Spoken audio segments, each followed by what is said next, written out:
The Invitation for director Karen Kusama is a dark thriller featuring Logan Marshall Green as Will, a man who has accepted his ex-wife's invitation to meet up for a dinner party and gathering of old friends.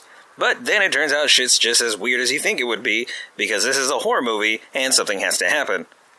It's night 27 of 31 Nights of Horror, and this nightmare is almost over. And welcome to the Nightly Chill. I really want to like this one. I really want to suggest it, but I can't. Right off the bat, when this movie is on point, it's on fucking point. The acting, the tension, the inevitable violence, all effective, all engaging, all compelling.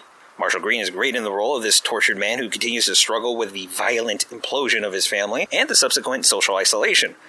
But then there's the rest of the movie. The simple fact is that this movie is just too long and too slow. It takes forever for things to get going in an interesting direction. It's very uninterested in getting to the plot because it loves squeezing out every last possible character interaction and quiet moment. Everyone talks a little weird and as if they're one glass of wine away from passing out.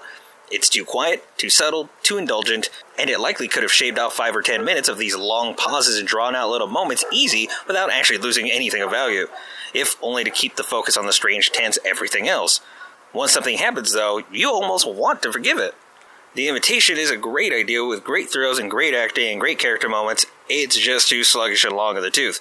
The first act is too slow, the second act is too long and aimless, and while that third act is almost good enough to make the hour-plus build-up worth it, it's still not good enough.